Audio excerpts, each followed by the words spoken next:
তুর পর্বতের সঙ্গে একজন নবীর কানেকশন আছে। নবীর নাম হলো হযরতে মূসা। হযরতে মূসা আলাইহিস সালাম ফিরআউনের কাছ থেকে বিতাড়িত হওয়ার পরে মাদাইনে চলে গেলেন। মাদাইনে যাওয়ার পরে একদিন দুই দিন নয়, বহু বছর এখানে থাকলেন। আর একজন নবী হযরতে শুআয়ব আলাইহিস সালাম তার নিজের কন্যার সঙ্গে হযরতে মূসার বিবাহ দিয়ে দিলেন। এইখানে বহুদিন অবস্থান করার পরে হযরতে মূসা আলাইহিস সালাম যখন মাদাইন থেকে আবার মিশরের কাছাকাছি চলে আসছেন, এমন সময় স্ত্রীর তীব্র প্রসব বেদনা তৈরি হয়ে গিয়েছে।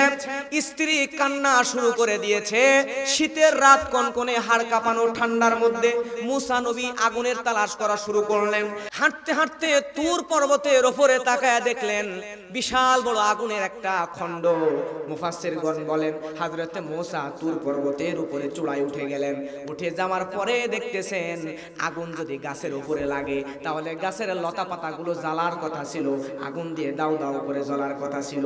কিন্তু এমন আগুন তুর পর্বতে গাছের উপরে উঠে আসে যে আগুনের দ্বারা একটা পাতাতেও ঝলসে যায় না। সুবহানাল্লাহ। মূসা নবী অলৌকিক দৃশ্যটা দেখে আশ্চর্য হয়ে গেলেন।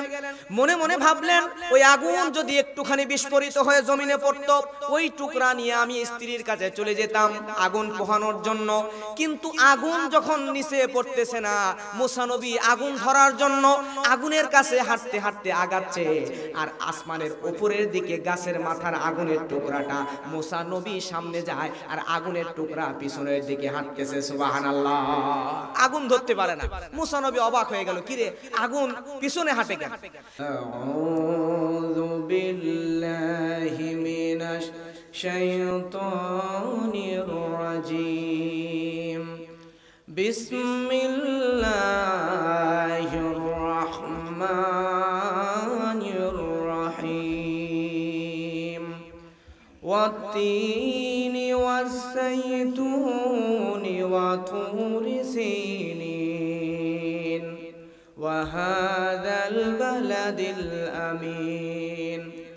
লাকাদ খালাকনাল ইনসানা ফি আহসানি তাকওয়িম সুম্মা রাদাদনাহু আসফালা সাফিলিন।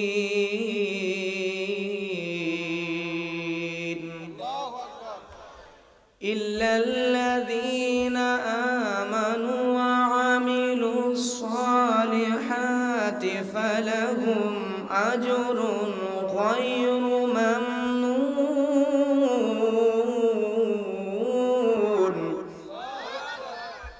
ফামা ইউকাযযিবুকা বা'দু বিদ্দীন। আলাইসাল্লাহু বিআহকামিল হাকিমিন।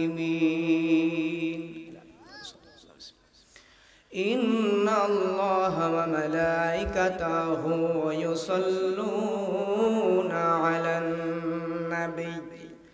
ইয়া আইয়ুহাল্লাযীনা আমানু সাল্লু আলাইহি ওয়া সাল্লিমু তাসলিমা।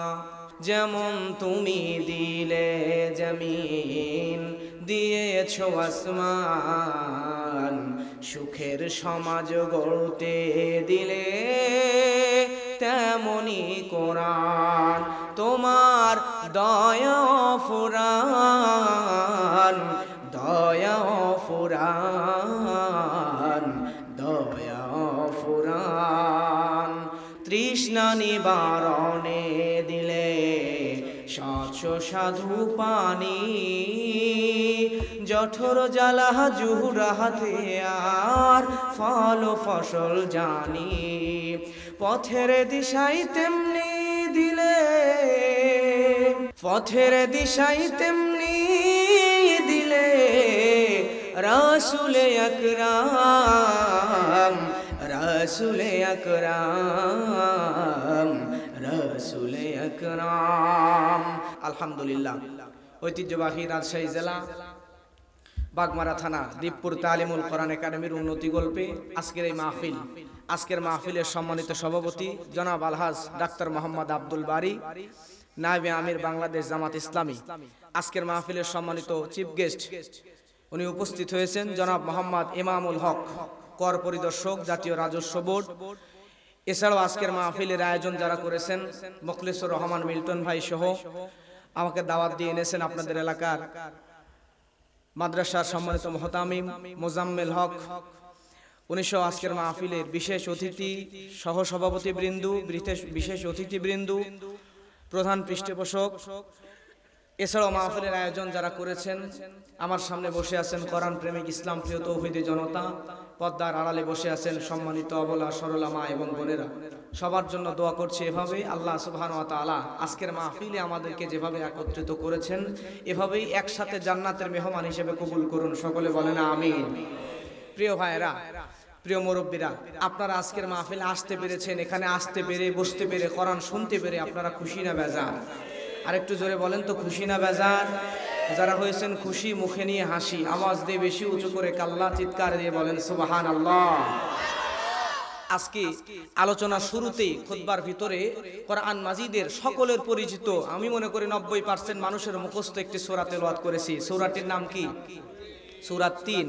এই সূরা ৩ থেকে আজকে খুব বেশি সময় নয়, 12টা পর্যন্ত 1 ঘন্টা, 1টা ঘন্টা কোরআনের জন্য আজকে সময় দিবেন তো ইনশাআল্লাহ? 2 ঘন্টা 5 ঘন্টা লাগবে না। আপনি শুনলে অবাক হবেন।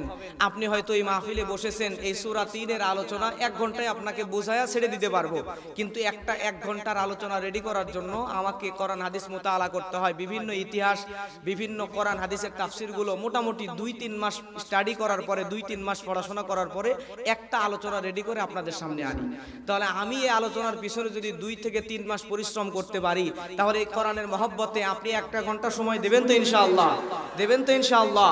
প্রিয় ভাইরা, কোরআনের মাহফিল, কোরআনের বাইরে একটা কথাও বলবো না ইনশাআল্লাহ, বলা উচিত না। কোরআন হাদিসের বাইরে কোরআনের মাহফিলে কথা না বলাই উত্তম, কথা বলেন ঠিক কিনা? আর বর্তমান বাংলাদেশ, আমি মনে করি কোরআন হাদিসের বাংলাদেশ, কিসসা কাহিনীর দিন শেষ, আগামীর বাংলাদেশ কোরআন হাদিসের বাংলাদেশ, কথা বলেন ঠিক কিনা? কোরআনের মাহফিলে যেই কথা বলতে আসবে তাকে আগে কোরআন ধরায় দিবেন, বলবেন হুজুর যা বলবেন বলেন, অসুবিধা নয়, কিন্তু কোরআন থেকে বলতে হবে, হাদিস থেকে বলতে হবে, কথা বলেন ঠিক কিনা? আমি মনে করি 100 ঘন্টা কিসসা কাহিনী, বাজে গল্প শোনার থেকে কোরআন হাদিস থেকে সরাসরি 1 ঘন্টা আলোচনা শুনতে পারলে এটা আমার জীবনে, আপনার জীবনে বেশি ফায়দাজনক, বেশি লাভজনক পরকালের জন্য, কথা বলেন ঠিক কিনা? তাহলে 1 ঘন্টা সময় দেবেন তো ইনশাআল্লাহ। আর কোরআনের তাফসির, একটা সূরা আলোচনা করেছি, কোরআনের তাফসির করার জন্য আমরা কোরআনের যা আলোচনা করব, আমি মনে করি এই তাফসির করার জন্য আলাদা গ্রহণযোগ্যতার প্রয়োজন হয়, তাফসির করার জন্য বিভিন্ন ইলমের প্রয়োজন হয়। আল্লামা জালালউদ্দিন সুয়ুতী রাহমাতুল্লাহ আলাইহি বলেন, তাফসির করার জন্য, একটা বিষয়ের ব্যাখ্যা করার জন্য ন্যূনতম 15টা ইলম লাগে। তিনি বলছেন ইলমগুলো হচ্ছে ইলমুল লুগাতিল আরাবিয়া, ইলমুন নাহবু, ইলমুস সরফ, ইলমুল ইস্তিকাক, ইলমুল মাআনি, ইলমুল বায়ান, ইলমুল বাদি, ইলমুল কিরাত, ইলমুল উসুলিদ্দিন, ইলমুল উসুলিল ফিকহ, ইলমুল আসবাবুন নুজুল, ইলমুন নাসিখ ওয়া মানসুখ, ইলমে হাদিস, ইলমে ফিকহ, ইলমে লাদুনি। আল্লাহু আকবার। মিনিমাম 15টি ইলম লাগে।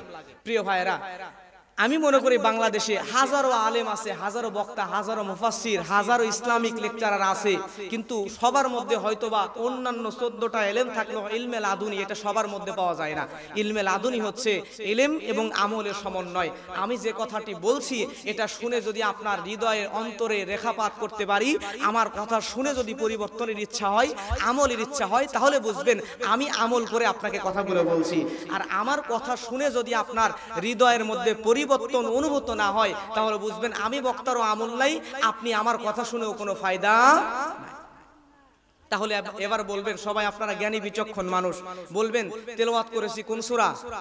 সূরা 3, কোরআন মাজিদের 95 নম্বর সূরা। কত নম্বর? 95 নম্বর সূরা। সূরাটি মাক্কি সূরা। সূরাতে মোট আয়াত আছে 8টা। 5 3, জোরে বলেন কয়টা? শুরুতেই বলি, ওয়াজ ভালো হওয়ার জন্য, আপনাদের কাছে আমার কথাগুলো ভালো লাগার জন্য 2টা জিনিসের প্রয়োজন। একটা, সাউন্ড সিস্টেম ভালো হতে হবে, আলহামদুলিল্লাহ মোটামুটি চলার মতো, খারাপ না। এরপরে দ্বিতীয়টা, আমাকে আপনার সাথে কানেকশন তৈরি করতে হবে। আপনি যদি আমার কথা শুনে সুবহানাল্লাহ আলহামদুলিল্লাহর আওয়াজটা দেন, বুঝবো আমার কথায় আপনি আকৃষ্ট হচ্ছেন, শুনছেন। আর যদি আওয়াজ না দেন, আমিও আপনাদের প্রতি ভালোবাসা আনতেও পারবো না, আপনারাও আমার প্রতি পুরোপুরি গুরুত্ব নিয়ে বসতে পারবেন না। বুঝতে পেরেছেন? এজন্য সবাই একটু কথা বলবো, সবাই বলবেন সূরাটির নাম কি? সূরা 3, বুখারীর হাদিস। বারা ইবনে আযিব রাদিয়াল্লাহু তাআলা আনহু তিনি বলছেন সামি'তু রাসূলুল্লাহি ইয়াকরাউ সূরাতুত তিন সালাতুল ঈশা। আল্লাহু আকবার বলেন। আল্লাহর হাবিব সাল্লাল্লাহু আলাইহি ওয়াসাল্লামকে এশার সালাতে এই সূরা ৩ তেলাওয়াত করতে আমরা শুনেছি। তার মানে আমি আপনি সূরা ৩ এখানে মুখস্থ আছে এমন কে আছেন একটু হাত তুলেন। মুখস্থ আছে আলহামদুলিল্লাহ, 90% মুখস্থ। জোরে বলেন আলহামদুলিল্লাহ। মোটামুটি সবার মুখস্থ, যেহেতু পরিচিত সূরা, এই সূরার তাফসীর শুনতে আরো বেশি মজা লাগবে। কথা বলেন ঠিক কিনা? হাত নামান। তাহলে এই সূরাটি রাসূল সাল্লাল্লাহু আলাইহি ওয়াসাল্লাম এশার সালাতে তেলাওয়াত করতেন। আমরাও সুন্নাত হিসেবে মাঝে মধ্যেই এশার নামাজে সূরা ৩ তেলাওয়াত করব, ১ নাম্বার আমল ইনশাআল্লাহ। এই সূরার মধ্যে আল্লাহ সুবহানাহু ওয়া তাআলা ৪টা বিষয়ের শপথ করেছেন। জোরে বলবেন কয়টা? ৪টা বিষয়ে শপথ করেছেন। ১ তিন, ২ জাইতুন, এরপরে ৩ নম্বরে আল্লাহ সুবহানাহু ওয়া তাআলা এখানে শপথ করেছেন সিনাই পর্বত তুরের, আর ৪ নম্বরে হাদাল বালাদিল আমিন, অর্থাৎ নিরাপত্তার নগরী কোরআনে বলেছেন বাক্কা, আমরা যেটাকে চিনি মক্কাতুল মুকাররমা বলে। জোরে বলেন সুবহানাল্লাহ। কয়টা বিষয়ে কসম করছে? এবার বুঝবেন ভালো করে।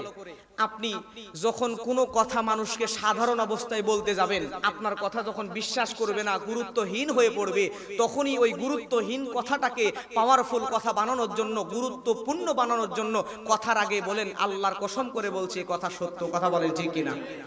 আমরা কিন্তু কসম খাই, কিন্তু মনে রাখবেন শুধুমাত্র একমাত্র কেবলমাত্র আল্লাহর নাম ব্যতীত আর কোনো কিছু দিয়ে কসম খাওয়া জায়েজ নাই। আমরা একটু কিছু হলে মায়ের কসম, বাবার কসম, কোরআন শরীফের কসম বলে বসি না, কিন্তু কোনো কিছুর কসম খাওয়া যাবে না এক আল্লাহ ব্যতীত।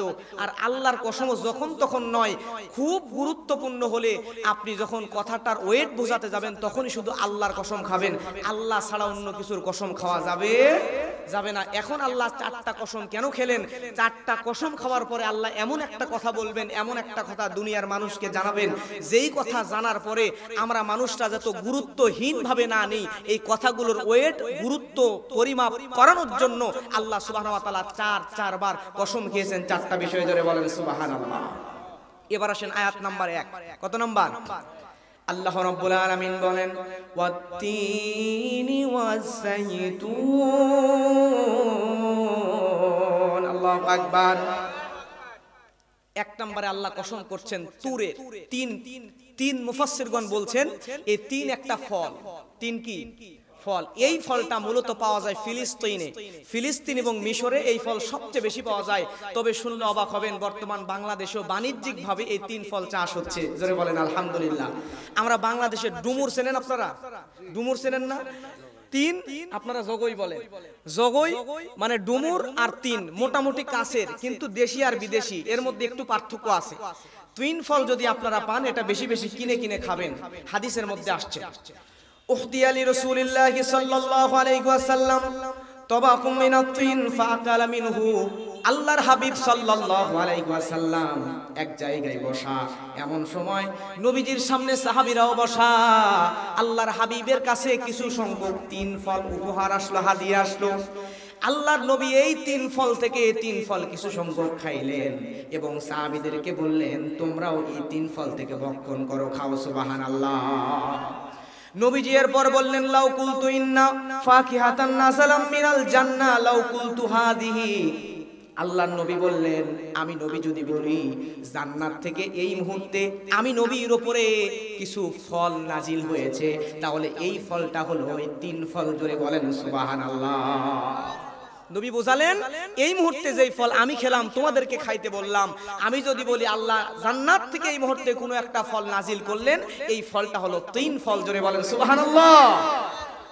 এরপরে আসেন ইমাম রাজি তাফসিরে কাবিরের মধ্যে বলেন যদি কোনো মানুষ 3 ফল খায় তাহলে তার মুখের দুর্গন্ধ দূর হয়ে যায়। একবার করে আমি বলবো আর আপনারা সুবহানাল্লাহ বলবেন, মুখের দুর্গন্ধ দূর হয়ে যায়। এরপরে তিনি বলেন এই 3 ফল যদি কেউ খায় চুলের সমস্যা দূর হয়, চুল কালো হয়, ঘন হয়, লম্বা হয়। সুবহানাল্লাহ। এরপরে 3 ফল যদি কেউ খায় ডায়াবেটিস রোগ নিয়ন্ত্রণে আসে, প্যারালাইজড হয় না। সুবহানাল্লাহ বলবেন না? যদি কারো কোনো মানুষের যৌবনকে ধরে রাখতে চায়, যৌবন ধরে রাখতে চাইলে ওই 3 ফল ঠিক মতো বেশি বেশি খাইলে যৌবনও অটুট থাকে, যৌবন ধরে রাখা যায়। জোরে বলেন সুবহানাল্লাহ। এখন প্রশ্ন আসতে পারে আল্লাহ রাব্বুল আলামিন দুনিয়াতে এত ফল আছে, আরব দেশের মধ্যে সবচাইতে জনপ্রিয় ফলের নাম হলো খেজুর, কিন্তু আল্লাহ খেজুরের কসম না করে তিন ফলের কসম কেন করলেন? পিছনে কারণ জোরে বলেন, আছে না নাই? এবার আপনারা জ্ঞানী বিচক্ষণ মানুষ, আপনারা বলেন তো, দুনিয়াতে আল্লাহ রাব্বুল আলামিন সর্বপ্রথম যেই মানুষকে সৃষ্টি করে পাঠালেন, এই মানুষটার নাম কি? হযরতে আদম আলাইহিস সালাম। আল্লাহ রাব্বুল আলামিন জান্নাতের ভিতরে হযরতে আদম আলাইহিস সালামকে বানানোর পরে হযরতে মা হাওয়াকেও বানালেন। আদম হাওয়াকে জান্নাতের মধ্যে বানানোর পরে আল্লাহ তাদেরকে বলে দিলেন, আদম তোমরা এই জান্নাতের মধ্যে বসবাস করো। শুধু তাই নয়, আল্লাহ রাব্বুল আলামিন সূরা বাকারার মধ্যে বলেন, ওয়া কুল্লা ইয়া আদাম উসকুন আনতা ওয়া যাওজুকাল জান্নাতা ওয়া কুলা মিনহা রাগাদান হাইথু শি'তুমা ওয়া লা তাকরাবা হাযিহিশ শাজারাতা ফাতাকুনা মিনাল যালিমিন। আল্লাহ রাব্বুল আলামিন কোরআন মাজিদের মধ্যে বলেন, আল্লাহ আদমকে হুকুম করে দিলেন, আদম এই জান্নাতের ভিতরে তুমি তোমার স্ত্রী হাওয়াকে নিয়ে যেখানে ইচ্ছা যাও, যা ইচ্ছা খাও, কিন্তু ভুলেও তোমরা এই নিষিদ্ধ বৃক্ষের কাছে যাও না। নিষিদ্ধ বৃক্ষের কাছে গেলে তোমরা জালিমদের অন্তর্ভুক্ত হয়ে যাবে। জোরে বলেন না আল্লাহু আকবার। আল্লাহ রাব্বুল আলামিন নিষেধ করলেন, কিন্তু শয়তানের কুমন্ত্রণায় পড়ার কারণে হযরত আদম আলাইহিস সালাম এর স্ত্রী উম্মা হাওয়া শয়তানের কুমন্ত্রণায় পড়ে ওই নিষিদ্ধ বৃক্ষের কাছে চলে গেলেন, নিজেও ফলটা খাইলেন, আবার হযরতে আদম আলাইহিস সালামকেও খাওয়ায় দিলেন। ফলটা খাওয়ার সঙ্গে সঙ্গে হযরতে আদম আলাইহিস সালামের শরীর থেকে সমস্ত পোশাকগুলো, জান্নাতি পোশাকগুলো খুলে পড়ে গেল। হাওয়া আলাইহিস সালামের শরীর থেকে পোশাকগুলো খুলে পড়ে গেল। এমন সময় মুফাসসিরগণ বলেন, হযরতে আদম আলাইহিস সালামের শরীর থেকে পোশাক খুলে যাওয়ার সঙ্গে সঙ্গে তারা জান্নাতের মধ্যে দৌড়ানো শুরু করে দিলেন। দৌড়াইতে দৌড়াইতে তারা দৌড়াইতে খুঁজতে লাগলেন শরীরের লজ্জাস্থানগুলো কি দিয়ে আবৃত করা যায়। এমন সময় মুফাসসিরগণ বলেন, ফাসসাতারা আওরাতাহু বিওয়ারাকিত তিন। আল্লাহ নবী হযরতে আদম আলাইহিস সালাম জান্নাতের মধ্যে দৌড়ায়া দেখতে পেলেন তিন গাছ, তিন গাছের পাতাগুলো নিয়ে নিজের শরীরকে আবৃত করলেন। সুবহানাল্লাহ। এখান থেকে আমরা বুঝতে পারলাম এই তিনটা সর্বপ্রথম পাওয়া গেছে কোন জায়গায়? সবাই আওয়াজ দিয়ে বলেন, কোন জায়গায়? জান্নাতে। জান্নাতি ফল হচ্ছে তিন। এই তিন ফল জান্নাতের মধ্যে, তিন ফলের গাছ আছে বিধায় আল্লাহ সুবহানাহু ওয়া তাআলা এর গুরুত্ব বোঝানোর জন্য তিনের কসম করেছেন। জোরে বলেন সুবহানাল্লাহ। দুই নাম্বার আয়াতের, এক নাম্বার আয়াতের পরের অংশ আল্লাহ বলছেন ওয়া জাইতুন, জাইতুনের কসম। জাইতুন হচ্ছে এইটাও একটা ফল। বাংলাদেশে আমরা বলি জলপাই। কি বলি? জলপাই। জলপাই জাইতুন কাছাকাছি, কিন্তু একই জিনিস না, কিছুটা পার্থক্য আছে, বুঝবেন ভালো করে। বাংলাদেশে অলিভ অয়েল পাওয়া যায়। অলিভ অয়েল তেল আপনারা, এটা স্পেনের সবচাইতে ভালো। এই অলিভটাও সবচাইতে বেশি যেই দেশে হয় সেই দেশের নাম হচ্ছে ফিলিস্তিন আর মিশর। ধরে বলেন সুবহানাল্লাহ। এই অলিভ অয়েল রাসূল সাল্লাল্লাহু আলাইহি সাল্লাম এই অলিভ অয়েলটা তিনি ব্যবহার করতেন, দাড়িতে শরীরে মাখতেন। হযরত ওমর রাদিয়াল্লাহু তাআলা আনহু তরকারি হিসাবে রুটি দিয়ে অলিভ খাইতেন খাদ্যের টাকা বাঁচানোর জন্য। সুবহানাল্লাহ বলবেন না? এটা আপনারাও ব্যবহার করবেন। কিন্তু আমরা স্বাস্থ্যকর জিনিস চিনি না। মডার্ন মেডিকেল সায়েন্স, আধুনিক চিকিৎসা বিজ্ঞান বলছে এই জাইতুন ফলের মধ্যে এত গুণাগুণ তারা পরীক্ষা করে দেখছে। প্রত্যেক দিন একজন মানুষ যদি 60টা করে অলিভ খায়, জাইতুন ফল খায়, তাহলে ওই মানুষের, ওই ব্যক্তির দেহের মধ্যে, মানব দেহের মধ্যে এত বেশি অ্যান্টিঅক্সিডেন্ট তৈরি হয়। ওই মানুষটা সারা জীবন 60টা করে যদি সে অলিভ খায় সারা জীবন, তাহলে ওই মানুষের শরীরের মধ্যে মহামারী ক্যান্সারের এই রোগ বিস্তার করতে পারবে না। জোরে বলেন সুবহানাল্লাহ। ক্যান্সারের ভাইরাস তৈরি হতে পারবে। আমার ভাইয়ের জন্য এই দামি দামি ফলগুলো খাওয়ার দরকার আছে না নাই? নাকি সিগারেট খাবেন? যারা ফিজিক্স নিয়ে পড়াশোনা করছে, কেমিস্ট্রি নিয়ে পড়াশোনা করছেন, তারা জানেন নিকোটিন বলে একটা বিষ আছে সিগারেটের মধ্যে থাকে। যে নিকোটিন, আপনি মারা গেছেন, সিগারেট খান, মারা যাওয়ার পরে কবরে যে আপনার দেহ, লাশ, হাড্ডিও নষ্ট হয়ে গেছে, কিন্তু নিকোটিন এত কঠিন বিষ, এই বিষটা নষ্ট হয় না। কিন্তু আমরা এই নিকোটিন নামক 20 টাকা দিয়ে খাই। কি যেন নাম আছে, ব্যানসন না কি জানি আছে না? কয় টাকা দাম এগুলা? 22 টাকা। খান নাকি? আচ্ছা 22 টাকা দাম, বুঝেন।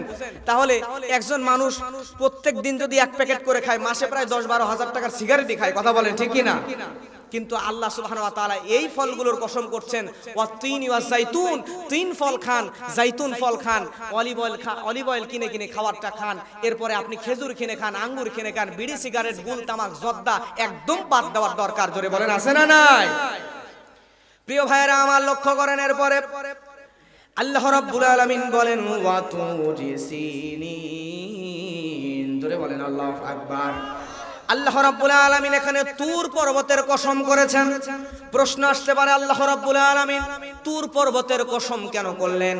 কারণ হলো প্রিয় ভাইয়েরা, আরবিতে জাবাল বলে এমন পাহাড়কে যেই পাহাড় শুধু মাটি আর পাথর দিয়ে তৈরি, আর তুর বলে এমন পাহাড়কে যেই পাহাড়ের মধ্যে সবুজের সমারোহ, সবুজ বৃক্ষ দিয়ে ঘেরা। ফিলিস্তিনের পাশেই, মিশরের বর্ডারের পাশে বিশাল বড় তুর পর্বত আছে, যেই পর্বতের উপরে অনেক বিশাল বড় বড় তিন গাছ আর জাইতুন গাছ দিয়েছে আছে। জোরে বলেন সুবহানাল্লাহ। তুর পর্বতের সঙ্গে একজন নবীর কানেকশন আছে। নবীর নাম হলো হযরতে মূসা। হযরতে মূসা আলাইহিস সালাম ফিরআউনের কাছ থেকে বিতাড়িত হওয়ার পরে মাদাইনে চলে গেলেন। মাদাইনে যাওয়ার পরে একদিন দুই দিন নয়, বহু বছর এখানে থাকলেন। আর একজন নবী হযরতে শুআয়ব আলাইহিস সালাম তার নিজের কন্যার সঙ্গে হযরতে মূসার বিবাহ দিয়ে দিলেন। এইখানে বহুদিন অবস্থান করার পরে হযরতে মূসা আলাইহিস সালাম যখন মাদাইন থেকে আবার মিশরে ফিরে আসবেন, ফিরে আসার সময় আমার ভাইয়েরা হযরতে মূসা আলাইহিস সালাম আসবেন, স্ত্রীকে সঙ্গে নিছেন। তার স্ত্রী গর্ভবতী, প্রেগন্যান্ট মহিলা, পেটের মধ্যে বাচ্চা, যখন তখন বাচ্চা প্রসব হয়ে যেতে পারে। মিশরের কাছাকাছি চলে আসছেন, এমন সময় স্ত্রীর তীব্র প্রসব বেদনা তৈরি হয়ে গিয়েছে। স্ত্রী কান্না শুরু করে দিয়েছে। শীতের রাত, কনকনে হাড় কাঁপানো ঠান্ডার মধ্যে মূসা নবী আগুনের তালাশ করা শুরু করলেন। হাঁটতে হাঁটতে তুর পর্বতের উপরে তাকায়া দেখলেন বিশাল বড় আগুনের একটা খণ্ড। মুফাসসিরগণ বলেন হযরতে মূসা তুর পর্বতের উপরে চূড়ায় উঠে গেলেন। উঠে যাওয়ার পরে দেখতেছেন আগুন যদি গাছের উপরে লাগে তাহলে গাছের লতা পাতাগুলো জ্বালার কথা ছিল, আগুন দিয়ে দাউ দাউ করে জ্বলার কথা ছিল। কিন্তু এমন আগুন তুর পর্বতে গাছের উপরে উঠে আছে যে আগুনের দ্বারা একটা পাতাতেও ঝলসে যায় না। সুবহানাল্লাহ। মূসা নবী অলৌকিক দৃশ্যটা দেখে আশ্চর্য হয়ে গেলেন। মনে মনে ভাবলেন, ওই আগুন যদি একটুখানি বিস্ফোরিত হয়ে জমিনে পড়তো, ওই টুকরা নিয়ে আমি স্ত্রীর কাছে চলে যেতাম আগুন পোহানোর জন্য। কিন্তু আগুন যখন নিচে পড়তেছে না, মূসা নবী আগুন ধরার জন্য আগুনের কাছে হাঁটতে হাঁটতে আগাচ্ছে।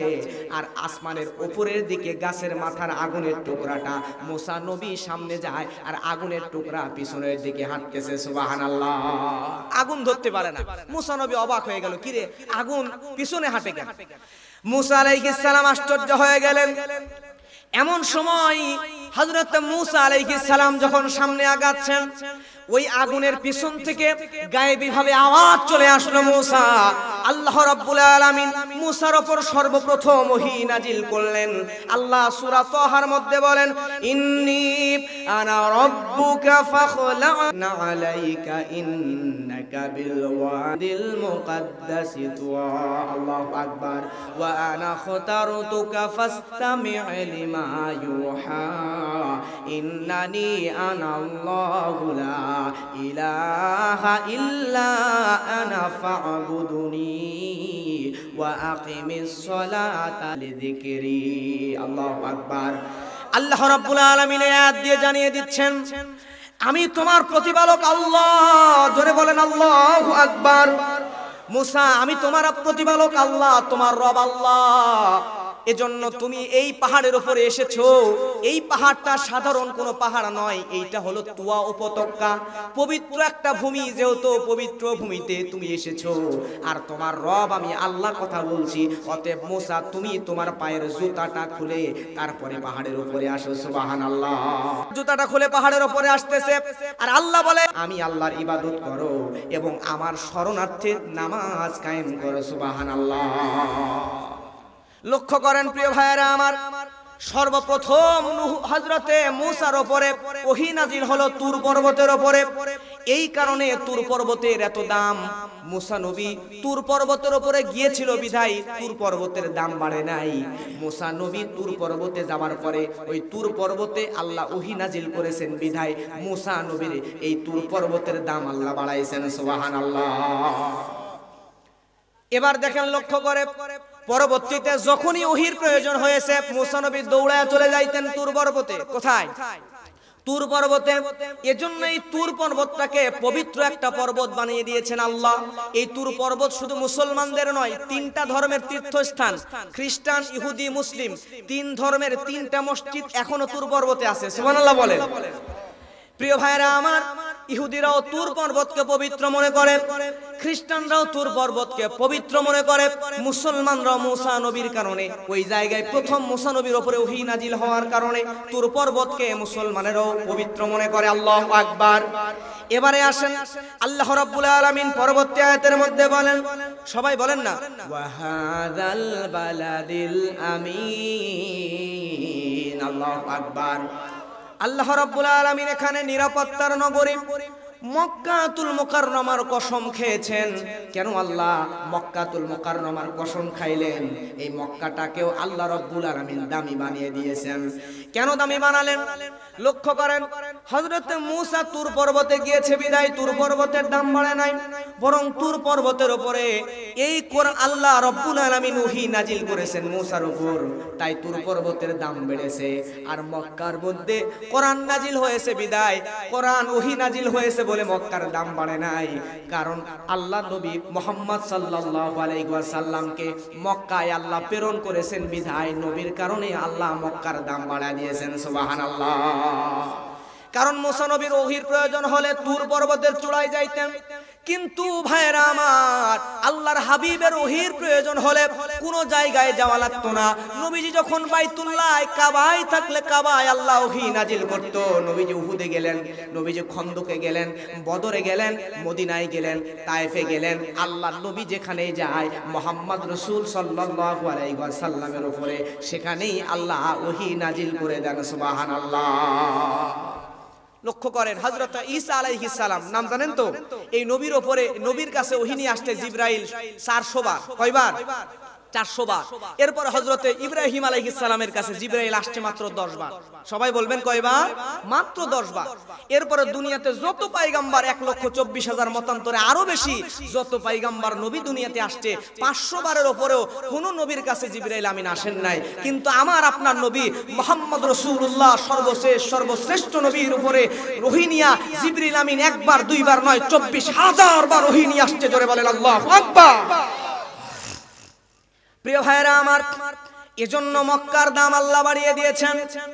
শুধু তাই নয়, নবীজি যেখানে গিয়েছেন ওহী নিয়া জিবরাইল সেখানে গিয়েছেন। মদিনার নাম মদিনা ছিল না, মদিনার নাম ছিল ইয়াসরিব। তাফসীর যারা পড়েন জানেন, এই ইয়াসরিব নামক জায়গাতে মুহাম্মদ সাল্লাল্লাহু আলাইহি ওয়াসাল্লাম যখন হিজরত করে গেলেন, ইয়াসরিবকে নবীর পায়ের ধুলার মর্যাদায় ইয়াসরিবকে আল্লাহ রাব্বুল আলামিন ইয়াসরিব থেকে মদিনা বানায় দিয়েছেন। জোরে বলেন সুবহানাল্লাহ।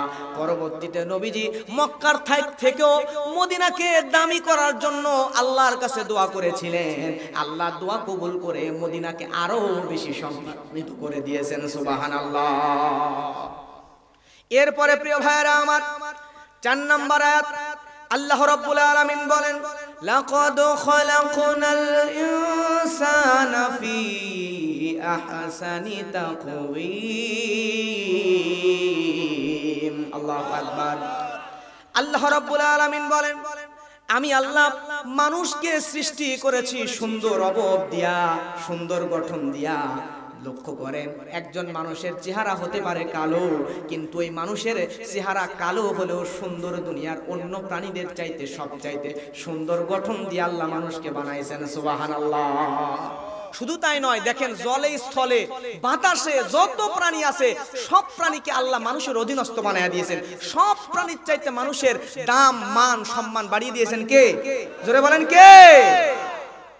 আমল সে জিंदगी बनती है, अमल से जिंदगी बनती है, ये जन्नत भी ये जहन्नम भी, ये खाकी अपनी फितरत है, ना নারি নানুরি। আমল দিয়া মানুষ যদি জীবন গঠন করতে পারে, জেনে নাও মানুষের জীবন জান্নাতের নূর কিংবা জাহান্নামের আগুন দিয়া তৈরি হয় না, মানুষের জীবন তৈরি হয় মানুষের আমল দিয়া। আমলের কারণে আল্লাহ রাব্বুল আলামিন হাজার হাজার মাখলুকাতের চাইতে মানুষকে শ্রেষ্ঠ বানায়া দিয়েছেন। সুবহানাল্লাহ। একটা প্রাণী সৃষ্টি, আল্লাহর সৃষ্টি আছে, বাতাসে ভেসে বেড়ায়, এই জীবটার নাম হচ্ছে জিন। নাম কি? নবী সুলাইমান আলাইহিস সালাম এই জিনদেরও বাদশা ছিল। আজকেও যদি আপনি নিয়মিত আমল করতে পারেন, এই জিনকে আপনি মানুষের অনুগত বানায়া দিতে পারেন আমার আল্লাহ। সুবহানাল্লাহ বলবেন না? জিনের চাইতে মানুষকে আল্লাহ শ্রেষ্ঠত্ব দিয়ে রাখছে।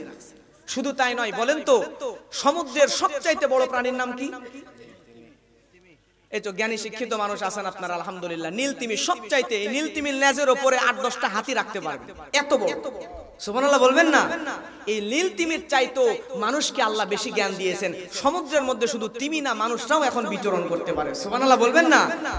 সাবমেরিন দিয়ে সমুদ্রের একদম নিচ থেকে নিচে চলে যাওয়া। কত বুদ্ধি, কত ব্রেন দিয়ে আল্লাহ আমাদেরকে বানাইছে। শুধু তাই নয়, আপনারা জ্ঞানী বিচক্ষণ মানুষ, বলেন তো স্থলের, এই জমিনে যত প্রাণী আছে, স্থলের সবচাইতে বড় প্রাণীর নাম কি? হাতি। এই তো আলহামদুলিল্লাহ জানেন আপনারা। হাতি দেখেন, আল্লাহর সৃষ্টি মানুষে আল্লাহ কত শ্রেষ্ঠত্ব দান করছে। হাতি যদি চাইতো আপনার আমার মতো এই 60-70-80 কেজির মানুষের সুর দিয়ে পেঁচায় এক আষাঢ় দিয়া আলু ভর্তা বানায় দিতে পারতো, ঠিক না? কিন্তু সেই হাতি মানুষের কাছে চড়ে না, মানুষ হাতির পিঠে চড়ে। হাতির ডানে বললে ডানে যায়, বামে বললে বামে যায়, সামনে বললে সামনে যায়। জোরে বলেন না সুবহানাল্লাহ। তার মানে আসমানে, জমিনে, সমুদ্রে, স্থলে, জলে, সব জায়গায় যত প্রাণী আছে, এই সব প্রাণীর চাইতে আল্লাহ সুবহানাহু ওয়া তাআলা আমরা মানুষদেরকে শ্রেষ্ঠ বানায়া দিয়েছেন। সূরা বলেন সুবহানাল্লাহ। আল্লাহ রাব্বুল আলামিন সূরা বানী ইসরাঈলের মধ্যে বলেন, ওয়ালাকাদ কাররামনা বানী আদম ওয়া হামালনাহুম ফিল বাররি ওয়াল বাহরি ওয়ারাযাকনাহুম মিনাত তাইয়্যিবাত। জোরে বলেন আল্লাহু আকবার।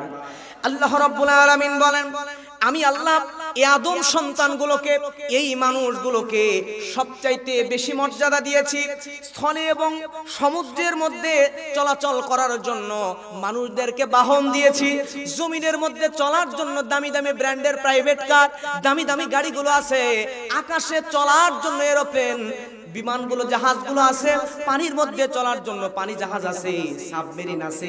আল্লাহ সমুদ্রের মধ্যে এবং জমিনের মধ্যে মানুষকে চলাচলের বাহন দিয়ে দিয়েছেন। শুধু নয়, আল্লাহ বলেন, বান্দা আমি আল্লাহ তোমাদেরকে উত্তম রিজিক দান করেছি এবং এমন করে সৃষ্টি করেছি, সব সৃষ্টির চাইতে তোমরা মানুষদেরকে আমি আল্লাহ শ্রেষ্ঠ বানায় দিয়েছি। সুবহানাল্লাহ। জোরে বলেন সুবহানাল্লাহ। সব সৃষ্টির চাইতে মানুষদেরকে আল্লাহ শ্রেষ্ঠ বানিয়ে দিয়েছে। আল্লাহ বলছেন, লাকাদ খালাকনাল ইনসানা ফি আহসানি তাকওয়িম। জোরে বলেন আল্লাহু আকবার। ইমাম ফখরুদ্দিন রাজি রাহমাতুল্লাহ আলাইহি, তাফসীর কারকের নাম কি? ইমাম ফখরুদ্দিন রাজি তাফসীরে মাফাতিহুল গায়েবের মধ্যে লিখেন, বাগদাদের একজন শাসক, মুসলিম শাসক, রাতের বেলা হাঁটতেছে স্ত্রীকে সাথে নিয়ে। স্ত্রীকে নিয়ে হাঁটতে হাঁটতে হাঁটতে হাঁটতে রাতের বেলা চাঁদ দেখতেছে। রাতের বেলা বউরে নিয়ে হাঁটাও কিন্তু সুন্নত। জীবনে পালন করছেন? এখানে অনেক সরকারি চাকরিজীবী আছেন, অনেক শিক্ষিত এডুকেটেড পারসন আপনারা সামনে বসে আছেন। আজকে জেনে নেন, সারাদিন চাকরি করবেন, সারাদিন পরিশ্রম করবেন, কিন্তু পরিবারকে সময় দিবেন না, তাহলে হবে না।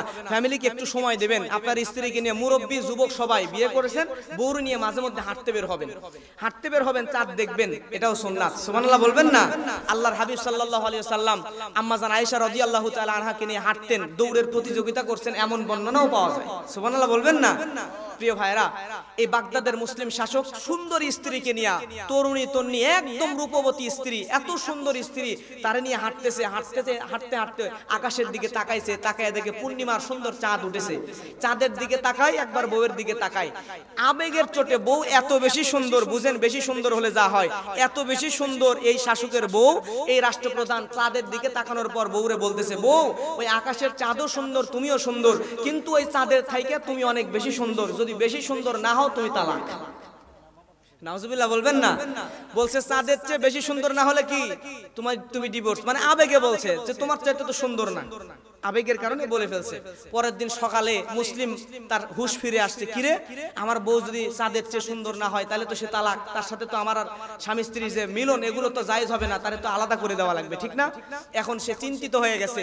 ওই বাগদাদের সবচাইতে বড় বড় মুফতি, গ্র্যান্ড মুফতিদেরকে নিয়ে আসছে, আয়সা তাদের কাছে ফতোয়া জিজ্ঞেস করছে, বলতেছে যে আপনারা একটু ফতোয়া দেন, আমি যে বলছি আমার স্ত্রী চাঁদের চেয়েও সুন্দর, না হলে সে তালাক, সে কি আছে না গেছে?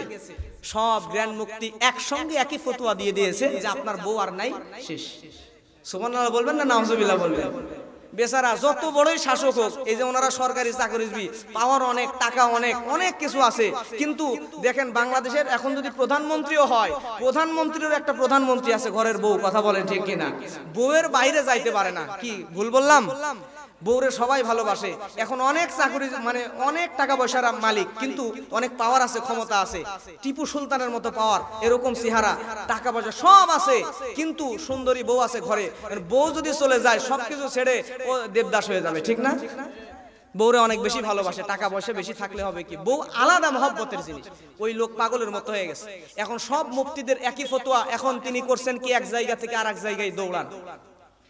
দৌড়াইতে দৌড়াইতে তাফসীরের লেখক ইমাম ফখরুদ্দিন রাজি রাহমাতুল্লাহ আলাইহি মাফাতিহুল গায়বের মধ্যে লিখেন, ওই এলাকার একজন তরুণ আলেম, এই আলেমের নাম ইয়াহইয়া ইবনে আকসাম। নাম কি? ইয়াহইয়া ইবনে আকসাম 17-18 বছরের একজন যুবক। এই যুবকের কাছে গিয়েছে, যাওয়ার পরে বলে, যুবক, সব মুফতিরা, বড় বড় মুফতিরা ফতোয়া দিয়েছে আমার বউ চাঁদের চাইতে সুন্দর নয়, এই জন্য তালাক, তুমি কি বলো? সঙ্গে সঙ্গে ইয়াহইয়া ইবনে আকসাম বলেন, মুহতারাম, আপনি আপনার বউরে নিয়ে সংসার করতে পারেন, আপনার বউ তালাক হয় নাই, জোরে বলেন সুবহানাল্লাহ। এবার তিনি আশ্চর্য হয়ে গেলেন, আগের সব আলেমদেরকে বললেন, সব আলেমরা একত্রিত হয়ে গেল। হয়ে যাওয়ার পরে তারা বলছে, তুমি কি বলছো এত বড় কথা? এই ছোট্ট বাচ্চা আমাদের ফতোয়াকে উপেক্ষা করে ফতোয়া দিয়ে দিল। আমাদের সমাজে দেখবেন ছোট হলে বড়রা একটু গুরুত্ব কম দেয়, কথা বলেন ঠিক কিনা? আমি যখন আসছিলাম অনেকে বলা বলি করছিল, ছোট মানুষ, ছোট মানুষ, মনে মনে ভয় ধরে গেছে, কি ওয়াজ করে, ঠিক না? কিন্তু প্রিয় ভাইয়েরা আমার লক্ষ্য করেন, ছোট বড় পরের হিসাব, ভিতরে ইলম আছে কিনা, দ্বীন আছে কিনা, জ্ঞান আছে কিনা, এটা বুঝতে হবে, কথা বলেন ঠিক কিনা?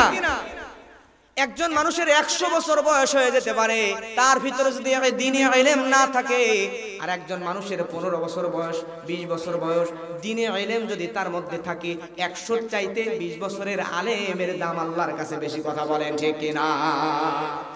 ইয়াহইয়া ইবনে আকসামকে ডাকা হলো, সব আলেমরা একত্রিত হয়ে গেল, বাহাস করবে যুবকের সঙ্গে। একত্রিত হয়ে যাওয়ার পরে দুনিয়ার সব দামি দামি মূল ইবারত, মূল কিতাবগুলো একত্রিত করে ফেললো। করে ফেলার পরে কিতাবের স্তূপ ফেলে দিল। দেওয়ার পরে তারা বলছে, রে ইয়াহইয়া ইবনে আকসাম, তুমি আসো, তোমার সঙ্গে বাহাস করব। সব আলেমরা একত্রিত, বাগদাদের বড় বড় সরকারি আলেম, আলেম কিন্তু কয়েক ধরনের আছে, সরকারি, দরকারি, তরকারি, কথা বলেন ঠিক কিনা? সরকারি আলেমগুলো একত্রিত হয়েছে। হওয়ার পরে এই আলেমগুলো একত্রিত হয়ে সব বড় বড় কিতাবগুলো নিয়ে আসছে, আয়েশা তারা দাঁড়িয়ে আছে। এমন সময় সবাই উপস্থিত হয়ে গেছে, ইয়াহইয়া ইবনে আকসাম সবার পিছনে আসছে, সবার পরে আসছে, হাতের কাছে কোনো কিতাব নাই। তারা দেখে বলল, তুমি না বাহাস করবা, তোমার কিতাব কোথায়? ইয়াহইয়া ইবনে আকসাম বলতেছে, ও বাগদাদের আলেমেরা, আপনাদের কাছে কিতাব আছে ভালো কথা, কিন্তু আপনারা যে কিতাবগুলো আমার সামনে এনেছেন, আমার এই কিতাবগুলো লাগবে না, কারণ সব কিতাব আল্লাহ আমার সিনার মধ্যে ঢুকায়া দিয়েছেন, সুবহানাল্লাহ। ইয়াহইয়া ইবনে আকসাম কথা বললেন, বলার পরে তারা বলল, তাহলে তুমি বলো, তুমি যে বলেছো চাঁদের চাইতে সুন্দর এই বাচ্চার স্ত্রী, বলার পরে তালাক হয় নাই, কেমনে বললাম? ইয়াহইয়া ইবনে আকসাম বললেন, আল্লাহ তো কোরআনে বলছেন, আল্লাহু আকবার, জোরে বলেন আল্লাহু আকবার। আল্লাহ রাব্বুল আলামিন বলেন, ওয়াত-তিনি ওয়াজ-যাইতুনি ওয়া তুরি সিনিন ওয়া হাযাল বালাদিল আমিন লাকাদ খালাকনাল ইনসানা ফি আহসানি তাকওয়িম। আল্লাহ রাব্বুল আলামিন একবার দুইবার নয়, তিনের কসম খেয়েছেন, জাইতুন ফলের কসম খেয়েছেন, এরপরে তুর পর্বতের কসম খেয়েছেন, এরপরে পবিত্র নগরী মক্কার কসম খেয়েছেন। চারটা বিষয়ের কসম খাওয়ার পরে রব্বুল আলামিন এই জায়গায় বলেছেন, আমি আল্লাহ সবচাইতে সুন্দর শ্রেষ্ঠ অবয়ব দিয়া গঠন দিয়া মানুষকে সৃষ্টি করেছি। সুবহানাল্লাহ, জোরে বলুন সুবহানাল্লাহ। আল্লাহ তো কোরআনে কমারকে সুন্দর বানাইছে কথা বলে নাই, চাঁদকে সুন্দর বানাইছি বলে নাই। আল্লাহ বলছেন লাকাদ খালাকনাল ইনসানা ফি আহসানি তাকওয়িম, আমি আল্লাহ সবচাইতে সুন্দর গঠন দিয়ে মানুষকে বানাইছি। জোরে বলেন আল্লাহু আকবার। আল্লাহর সৃষ্টিতে কোনো ভুল আছে নাকি? আল্লাহ রাব্বুল আলামিন বলেন সাব্বিহ ইসমা রাব্বিকাল আ'লা আল্লাযী খালাকা ফাসাওয়া ওয়াল্লাযী কদ্দারা ফাহাদা ওয়াল্লাযী আখরাজাল মারআ ফাজআলাহু গুসাআন আহওয়া সানুকরিউকা ফালা তানসা ইল্লা মা শাআল্লাহ। জোরে বলেন আল্লাহু আকবার। আল্লাহ রাব্বুল আলামিন তার পবিত্রতা বর্ণনা করার পরেই বলছেন, আমি আল্লাহ সুন্দর গঠন দিয়ে মানুষকে বানাইলাম, এত সুন্দর করে বানাইলাম, আল্লাহর সৃষ্টির মধ্যে কোনো ভুল নাই। কারণ হলো প্রিয় ভাইয়েরা, আরেকজন মুফাসসির বর্ণনা করছেন, একজন লোক হাঁটতে হাঁটতে বিশ্রাম নেওয়ার জন্য বটের গাছের নিচে বসে গিয়েছে। এমন সময় বটের গাছের উপর থেকে ছোট্ট একটা ঘুমায় গেছে, আর নাকের উপরে বটের একটা ছোট্ট ফল টাস করে পড়ছে। পড়ার আগে লোকটা চিন্তা করেছিল, গাছের দিকে তাকাইয়া, হায় রে আল্লাহ, এই সৃষ্টিটা তো ভুল করে ফেলছে। সব ঠিক আছে, দুনিয়াতে যা বানাইছে সবই ঠিক আছে, কিন্তু এই বট গাছের ফল বানাইতে আল্লাহ একটু ভুল করে ফেলছে। নাউজুবিল্লাহ বলবেন না? কারণ হচ্ছে বট গাছ এত বড় আর এই ফল এত ছোট কেন? বট গাছ অনুযায়ী বট গাছের ফলটা মিষ্টি কুমড়ার মতো বড় হওয়ার কথা ছিল না? এই চিন্তা করে এসে বলতেছে আল্লাহ সব ঠিক বানাইছে, কিন্তু বট গাছের ফলটা হওয়া লাগতো মিষ্টি কুমড়ার মতো বিলাতি, আপনারা যেটা বলেন না, কি বলেন? মিষ্টি লাউ, বিলাতি, মিষ্টি কুমড়া আমরা নওগাঁতে বলি, মিষ্টি কুমড়ার মতো বড় হওয়ার কথা ছিল, এত ছোট কেন? এই লোক এই চিন্তা করতে করতে ঘুমায় গেছে। এমন সময় এক পাখি আইসা বট গাছের উপরে পড়ছে, পা দিয়া নাড়া দিছে, বট গাছের একটা ফল টক করে আইসা নাকের উপর পড়ছে, নাক ফেটে রক্ত পড়তেছে। ঘুম থেকে উঠে লোকটা বলে, আহারে আস্তাগফিরুল্লাহ আস্তাগফিরুল্লাহ, আল্লাহ তুমি আমাকে মাফ করে দাও। জোরে বলেন আল্লাহু আকবার। কারণ হচ্ছে আমি আল্লাহর সৃষ্টির ভুল ধরলাম, কিন্তু আজকে আমার অনুযায়ী আল্লাহর সৃষ্টি আল্লাহর মতো না হয়ে আমার কথা মতো যদি মিষ্টি কুমড়ার মতো বড় বট গাছের ফল হইতো, তাহলে শুধু নাক ফাটতো না, মাথা ফাইটা ডাল ভর্তা হয়ে যাইতো, ঠিক কি না? মানুষ তো বট গাছের নিচে একটু বিশ্রাম নেবে, কিন্তু এই বট গাছের ফল যদি বড় হইতো, তাহলে তো বিশ্রাম নিতে যায় মার্ডার হয়ে হাসপাতালে, না হলে জাহান্নামে যাওয়া লাগতো, ঠিক কি না? আমার ভাইয়েরা লক্ষ্য করেন, তার মানে আল্লাহর সৃষ্টির মধ্যে কোনো ভুল। আল্লাহ কসম করেছেন শুরুতেই কয়বার? 4 বার। প্রথমে তিন, তারপর জাইতুন, তারপর তুর, তারপরে আল্লাহ মক্কার কসম করলেন। এখানে তাফসীর বুঝতে হলে কয়েকটা জিনিস আমাদেরকে বুঝতে হবে। আল্লাহ তিন ফল এবং জাইতুন ফলের কসম কেন করলেন? আমার ভাইয়েরা, তিন এবং জাইতুন ফল সবচাইতে বেশি হয় কোন দেশে? আগেই বলছি, কোন দেশে? ফিলিস্তিনের মধ্যে। এই ফিলিস্তিনের মধ্যে আল্লাহ রাব্বুল আলামিন একজন পয়গম্বরকে দুনিয়াতে পাঠিয়েছিলেন, যেই পয়গম্বরের পিতা নাই, শুধু মায়ের মাধ্যমে দুনিয়াতে আসছে। নাম কি? এত জ্ঞানী মানুষ, আলহামদুলিল্লাহ, সবাই মোটামুটি পড়াশোনা করে, আলহামদুলিল্লাহ। আল্লাহ আপনাদেরকে আলেম হিসেবে, জ্ঞানী মানুষ হিসেবে কবুল করুন, জোরে বলেন আমিন। যে শ্রোতারা কিছু জানে না, বিশ্বাস করেন, তাদের সামনে ওয়াজ করা খুব কষ্টকর। মানে বুঝাইতে বুঝাইতে দিন রাত সব চলে যায়, বুঝাবো কি? আপনারা মোটামুটি বুঝের মানুষ, এজন্য আমি কথা বলেও মজা পাচ্ছি, আলহামদুলিল্লাহ বলেন।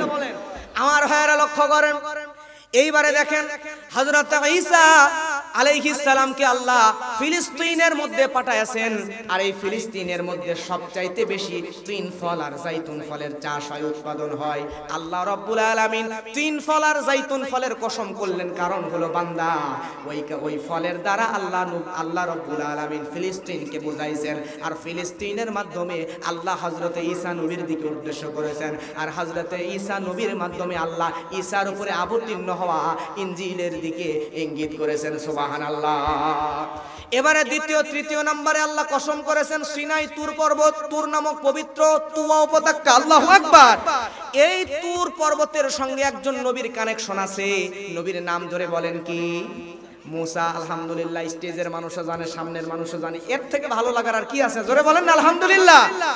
মুসা আলাইহিস সালামের সঙ্গে তুর পর্বতের একটা কানেকশন রয়েছে, এজন্য আল্লাহ রাব্বুল আলামিন তুর পর্বতের কসম খেলেন। কসম খাওয়ার কারণ হলো তুর পর্বতের দ্বারা আল্লাহ হযরতে মূসা নবীকে ইঙ্গিত করেছেন, আর হযরতে মূসা নবীর দ্বারা আমার আল্লাহ হযরতে মূসার উপরে অবতীর্ণ হওয়া তাওরাতের দিকে ইঙ্গিত করেছেন। সুবহানাল্লাহ।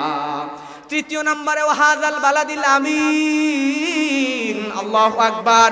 তৃতীয় নম্বরে আল্লাহ রাব্বুল আলামিন পবিত্র মক্কাতুল মুকাররমাকে ইঙ্গিত করেছেন, কারণ হলো আল্লাহ রাব্বুল আলামিন এই 3 নম্বরে মুহাম্মদ সাল্লাল্লাহু আলাইহি ওয়াসাল্লামের উপর অবতীর্ণ কোরআনকে বুঝাইছেন। সুবহানাল্লাহ। কিতাব পাইলাম কয়টা? জোরে বলেন কয়টা? ইনজিল, তাওরাত আর কোরআন। 4টা বিষয়ে কসম করছে। এই 4 জায়গা থেকে মুফাসসিরগণ টেনে টেনে বের করছেন। এই 4টা কসমের মাধ্যমে আল্লাহ 2টা তিন আর জাইতুনের মাধ্যমে ইনজিল, এরপরে তুর পর্বতের মাধ্যমে আল্লাহ বুঝাইছেন তাওরাত, আর হাযাল বালাদিল আমিন এখানে কোরআন বুঝাইছেন। তার মানে আল্লাহ সুবহানাহু ওয়া তাআলা এমন কথা সামনে বলবেন, এই কথার গুরুত্ব বুঝাইতে যায় একটা নয়, 2টা নয়, তাওরাত, ইনজিল, কোরআন এই 3টা মহা কিতাব, মহা গ্রন্থের কসম করে দিয়েছেন। জোরে বলে আল্লাহু আকবার।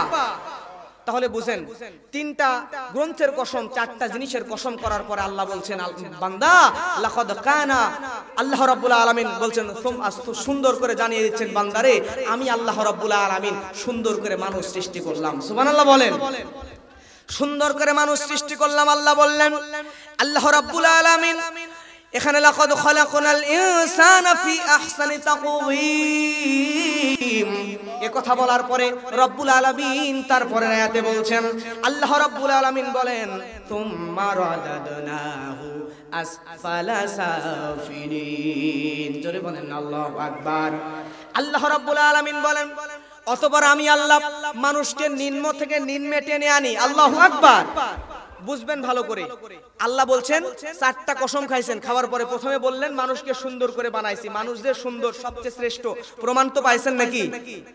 আসেন, এরপরে আল্লাহ বলছেন আমি আল্লাহ মানুষকে অতবার সুন্দর করে বানাইছি, অতবার নিম্ন থেকে নিম্নে টেনে আনি। কেমন নিম্নে টেনে আনি?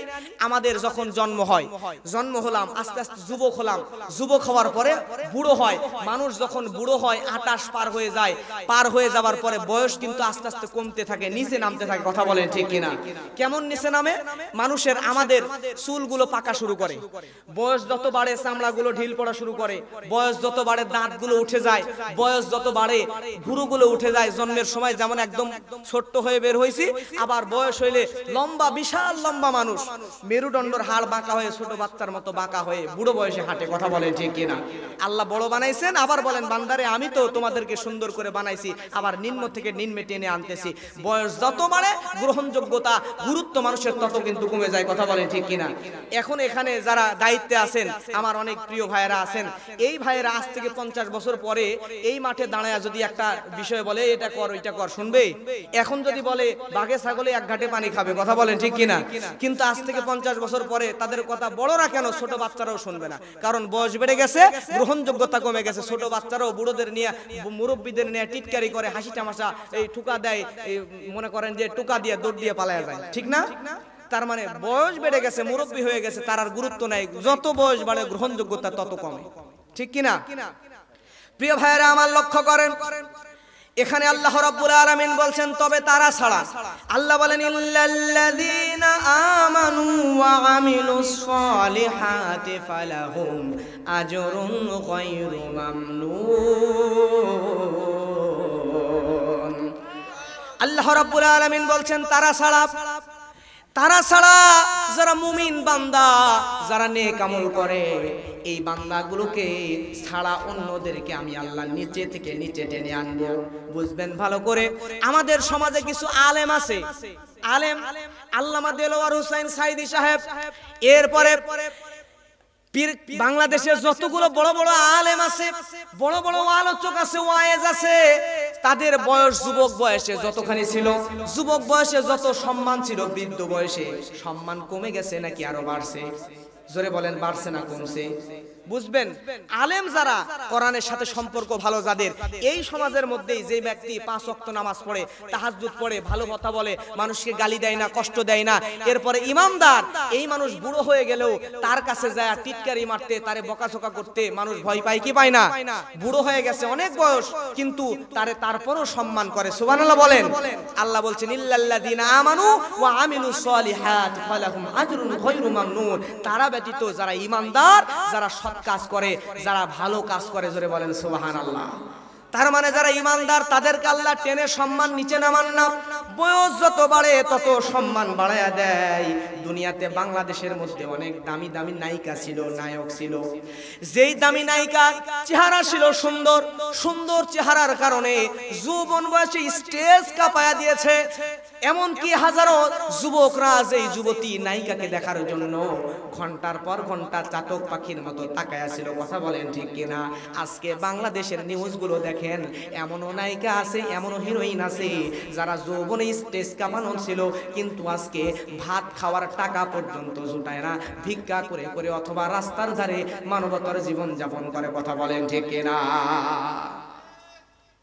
তবে অনেক মানুষ, এই যে আপনাদের এলাকার কৃতি সন্তান আমার ভাই মোখলেসুর রহমান মিল্টন ভাই, যুবক বয়সে উনি গল্প করতেছিলেন, যুবক বয়সে তার জীবন লাইফ স্টাইল ছিল অন্যরকম, কিন্তু আস্তে আস্তে দিনের দিকে আসতেছে, তিনি এখন মসজিদ মাদ্রাসা নিয়ে কাজ করতেছেন, ভালো কাজগুলো উপলব্ধি করতেছেন।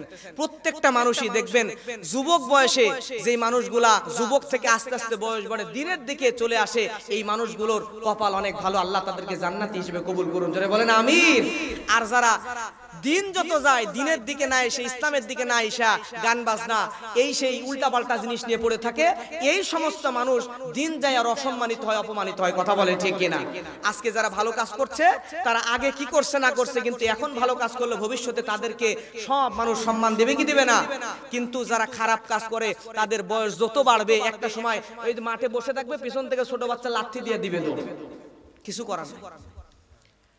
প্রিয় ভাইয়েরা আমার, তার মানে বোঝাচ্ছিলাম বয়স বাড়লে আপনার দাম কমে যাবে, কিন্তু আপনি যদি ইমানদার হয়ে যান, আল্লাহওয়ালা হয়ে যান, নামাজি হয়ে যান, তাহলে নামাজ কালাম ইবাদত বান্দেগি করার কারণে বয়স যতই বাড়বে আপনাকে আল্লাহ আরো সম্মানিত করে দিবেন। সুবহানাল্লাহ। কেন বললাম? মুফাসসিরগণ বলেন একজন মানুষের 75 বছর বয়স যখন হয়ে যাবে, 75 বছর বয়স পার হয়ে গেলে একজন মানুষ আরজালুল উমুর হয়ে যায়।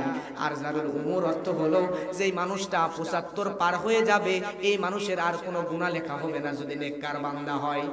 আমার ভাইয়েরা, এই যে ভাই চাকরি করেন, এখানে অনেকে সরকারি চাকরিজীবী আছে না, সরকারি চাকরি করে, তাদের কিন্তু নির্দিষ্ট একটা বয়স চাকরি শেষ হলে পেনশনের সিস্টেম আছে, আছে না নাই? পেনশন আছে, চাকরি করছে সারা জীবন, বুড়ো হয়ে গেছে, কাজ করতে পারবে না, সরকার বসায় বসায় পেনশন দেয়। ঠিক তেমন করে আরজালুল উমুর বলতে আল্লাহ এখানে মুফাসসিরগণ বোঝাচ্ছেন, আপনি সারা জীবন আমল ইবাদত করছেন, নেক কাজ করছেন, ঈমান ছিল, 75 প্লাস বয়স হয়ে গেছে, এখন আর আপনি উঠলে বসতে পারেন না, বসলে উঠতে পারেন না, কোমরে ব্যথা, মাজায় ব্যথা, জয়েন্টে জয়েন্টে সব জায়গায় ব্যথা, ব্যথার কারণে কিচ্ছু করতে পারেন না, নামাজও পড়তে পারেন না, কিন্তু যুবক বয়সে করছেন, 75 পার হয়ে গেছে, বসে থাকলেও আল্লাহ যুবক বয়সের কারণে পেনশন জারি করে মৃত্যু পর্যন্ত আপনার আমলনামায় সওয়াব লিখতেই থাকবেন, লিখতেই থাকবেন, লিখতেই থাকবেন। সুবহানাল্লাহ বলেন। প্রিয় ভাইরা আমার, তার মানে হলো আপনি যদি ইল্লাল্লাযীনা আমানু ওয়া আমিলুস সলিহাতি ফালাহুম আজরুন গায়রু মামনুন, আপনি যদি যুবক বয়সে আপনার যদি ঈমান থাকে আর এই ঈমানের সঙ্গে সৎ কাজ যদি করেন, তাহলে আল্লাহ রাব্বুল আলামিন আপনাকে নিচে টানাবেন না, নিচে নামাবেন না, বয়স বাড়লেও আরো সম্মান দান করে অবশেষে জান্নাতের মধ্যে ঢুকায় দিবেন। সুবহানাল্লাহ। প্রিয় ভাইরা আমার, আল্লাহ রাব্বুল আলামিনের পরে বলেন ফামা তুকাযযিবুকা বা'দু বিদ্দীন, জোরে বলেন আল্লাহু আকবার। আল্লাহ বলছেন এত বড় কুদরত দেখার পরে বান্দারে কষ্ট হয়, আপনাদের কষ্ট হয়, সবাই একটা হাত তোলেন তো, সবাই তোলেন, তোলেন, ছেড়ে দিব, জোরে তাকবীর দেবেন, অলসতা দুর্বলতা যাতে কাটে, আর অল্প সময়ের মধ্যেই ছেড়ে দিব, 10-15 মিনিট। লিল্লাহি তাকবীর, নারায়ে তাকবীর। আপনারা জান্নাত চান, আল্লাহর কাছে একটু বলেন।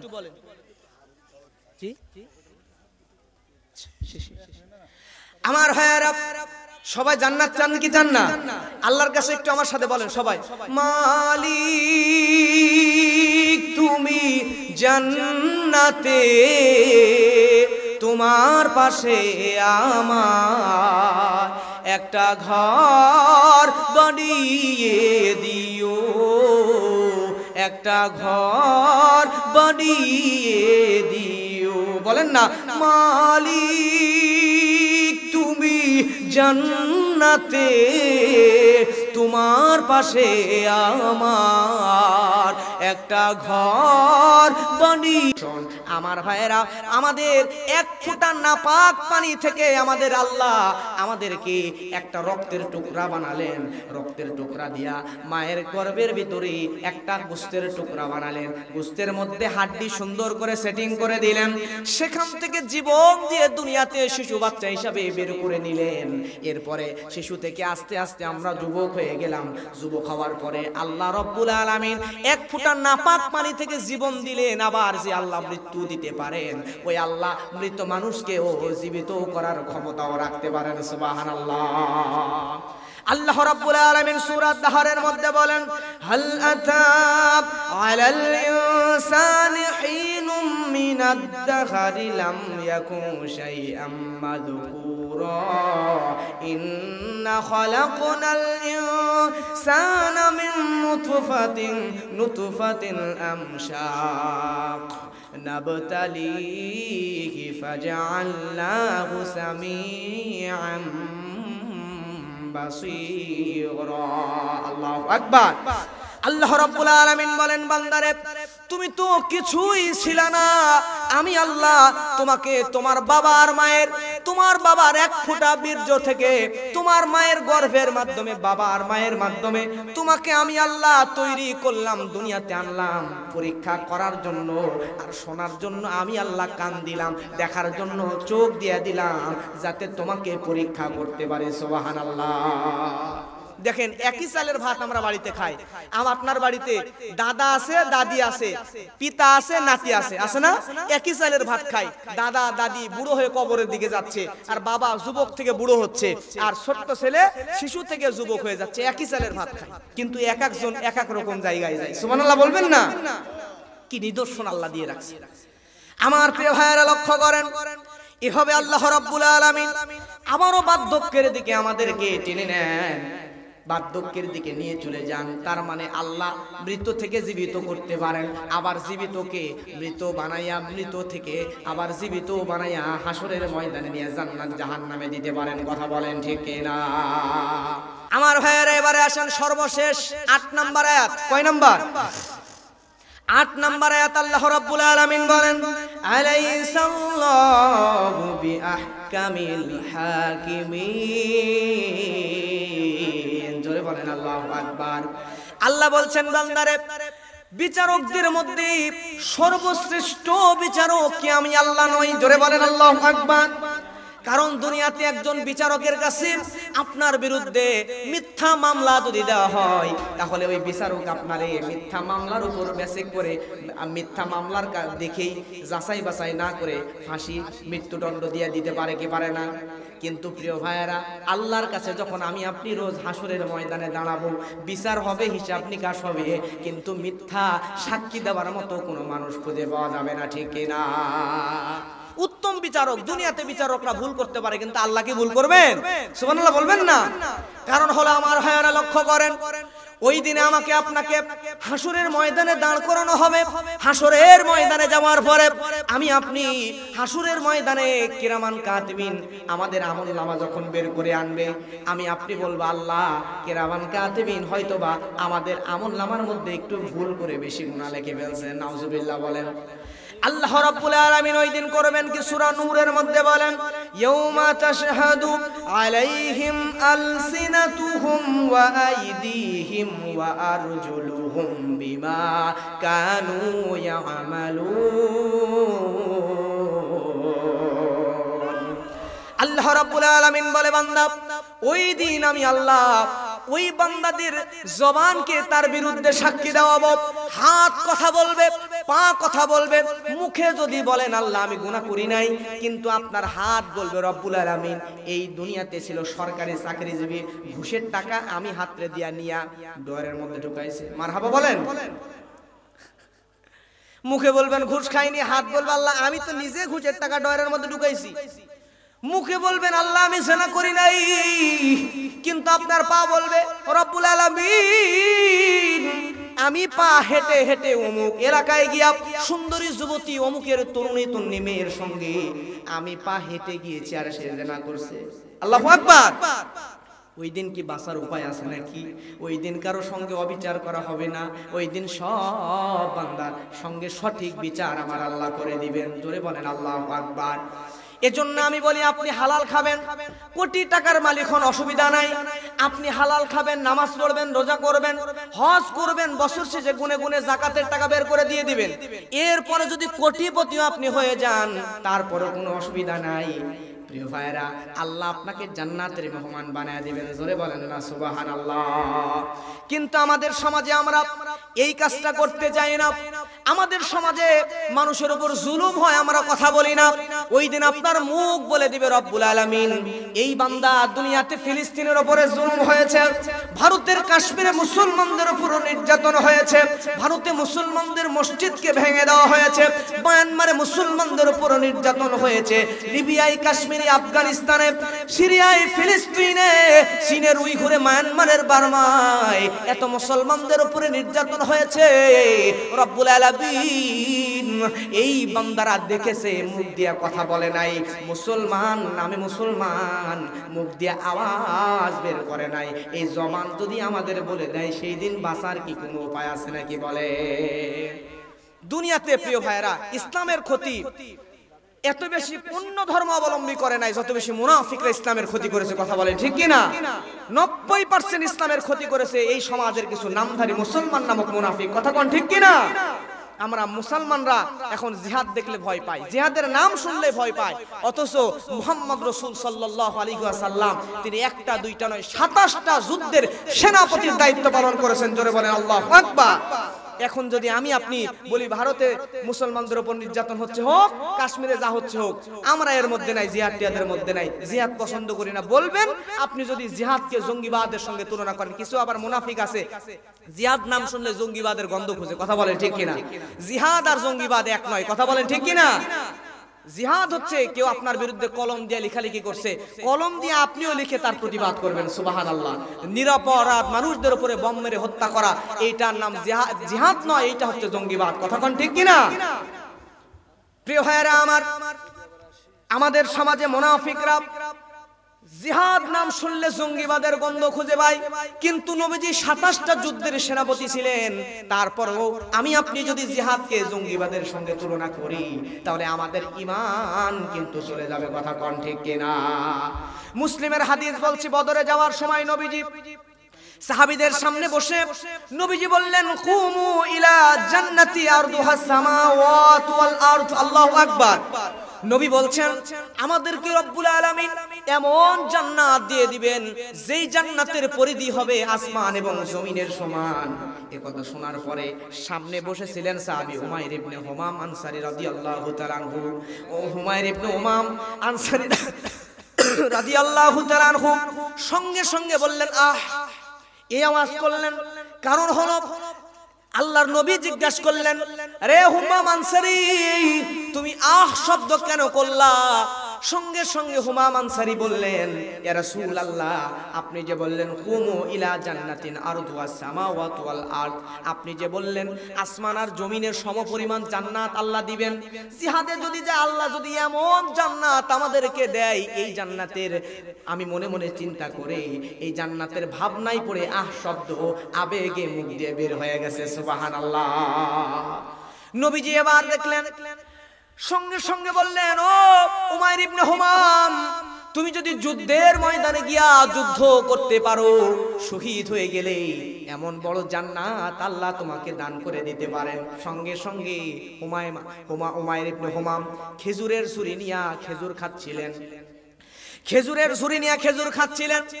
নবীজির কথা শুনে ভাবলেন, এখন যদি এক মুহূর্ত আমি দেরি করি তাহলে জিহাদে যাইতে যদি দেরি হয়ে যায় সময় নষ্ট হবে।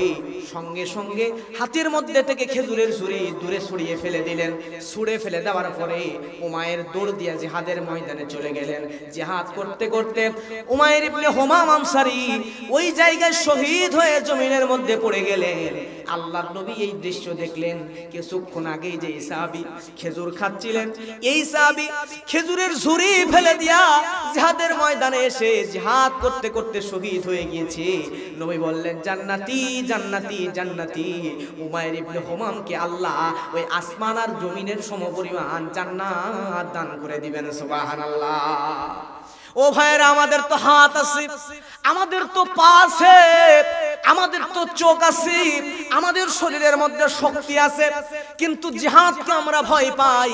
কিন্তু আল্লাহর নবী বলেন, জিহাদের ময়দানে গিয়া জিহাদ করতে গিয়া যদি আমরা মানুষেরা শহীদ হয়ে যায় তাহলে আমাদের মৃত্যু যন্ত্রণাটা হবে এমন, পিঁপড়ায় কামড় দিলে যত না ব্যথা হয় তার চাইতে কম ব্যথায় জিহাদের ময়দানে শহীদদের জান কবজ আল্লাহ করবেন। সুবহানাল্লাহ। আল্লাহ বলেন, ওয়ালা তাকুলু লিমান ইউকতালু ফি সাবিলিল্লাহি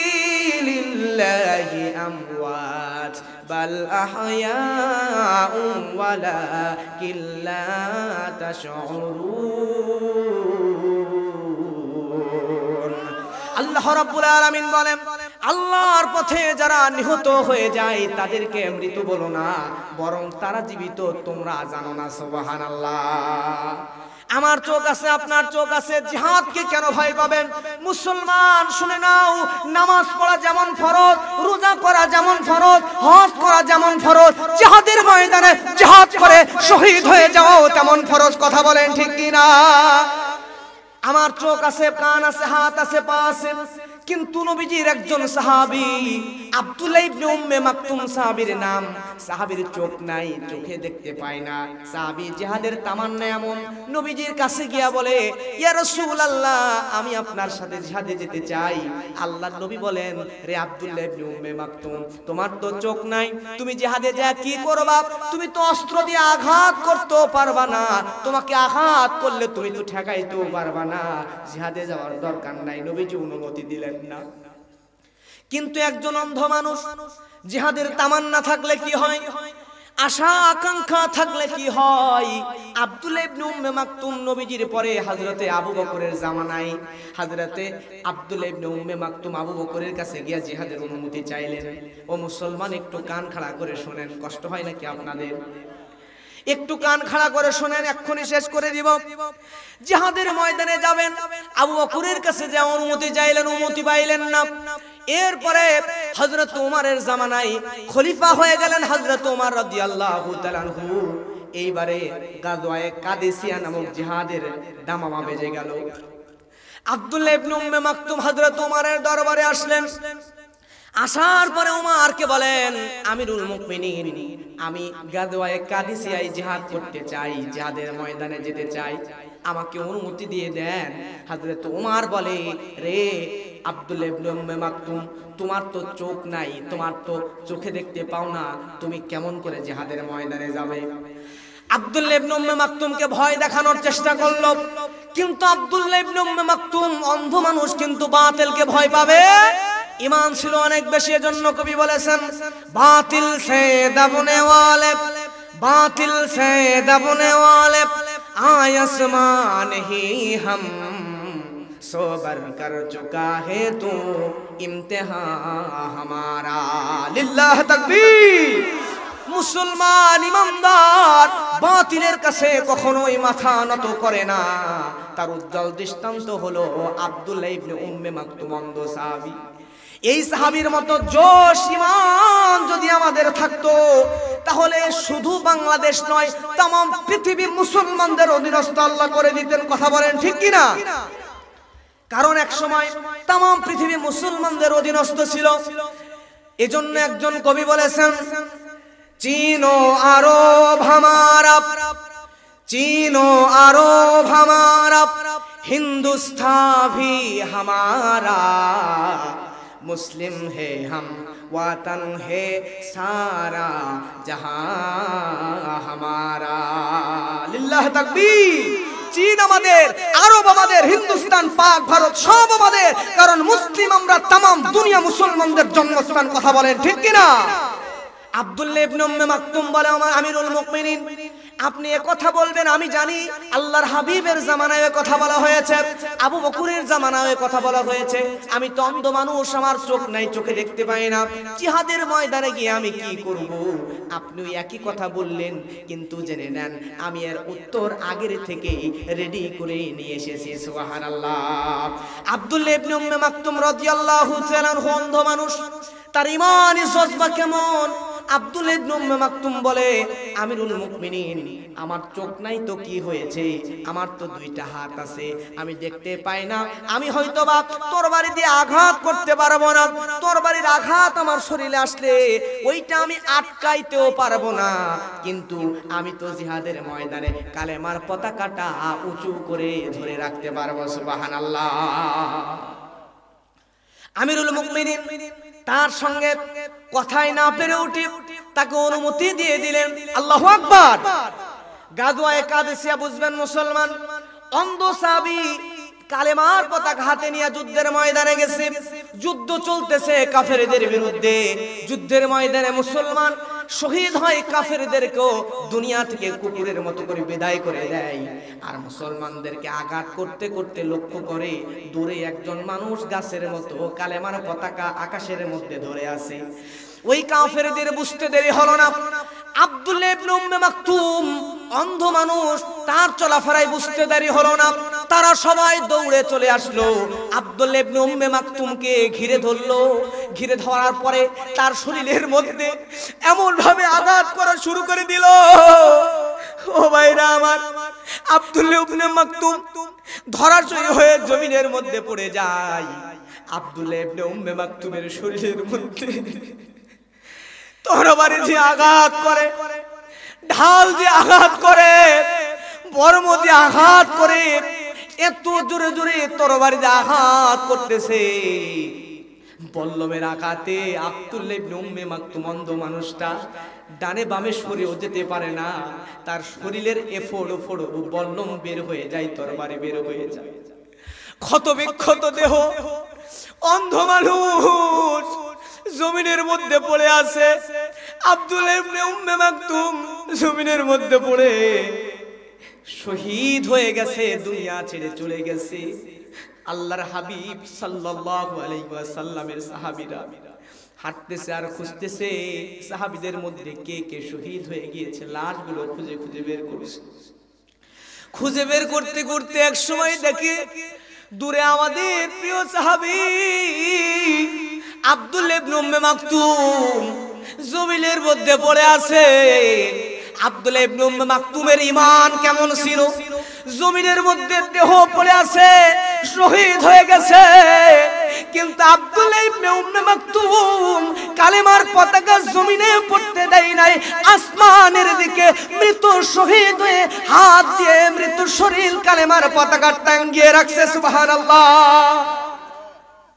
একজন অন্ধ মানুষের ঈমান এমন আর আমাদের ঈমান আজকে ঘুণে ধরেছে কথা বলেন ঠিক কিনা আজকে পাকিস্তানের কাছে আছে পারমাণবিক অস্ত্র তুরস্ক মিশর পৃথিবীর অন্যতম শক্তিশালী সামরিক শক্তির দেশ সামরিক বাহিনীর দেশ যদিও বাংলাদেশ অতটাও শক্তিশালী না কিন্তু আমি মনে করি আজকে বাংলাদেশ আর ভারতের অবস্থা যেরকম পাকিস্তান আর ভারতের যুদ্ধ লাগবে ভাব দেখছেন না আপনারা আর পাকিস্তান ভারতের যেমন শত্রু আমরাও ভারতের তেমনই শত্রু যদিও নিজের স্বার্থে আমাদেরকে স্বাধীনতার জন্য সহযোগিতা করছে কিন্তু আমাদেরকে বাঁচানোর জন্য নয় চুষে খাওয়ার জন্য কথা বলেন ঠিক কিনা তারা আজকে ভারতকে ইহুদিদের থেকে তারা পরিকল্পনা নিয়ে ইহুদিরা যেমন মুসলমানকে ফিলিস্তিন থেকে সরায়া ফিলিস্তিনকে ইসরায়েলের আয়তনের মধ্যে নিয়ে আসতেছে আর ফিলিস্তিনের মুসলমানকে হত্যা করছে দেশ থেকে তাড়াচ্ছে ভারতীয় মুসলমানকে তারা চক্রান্ত করে পাকিস্তান বাংলাদেশ আশেপাশের দেশগুলোতে বের করে দিয়া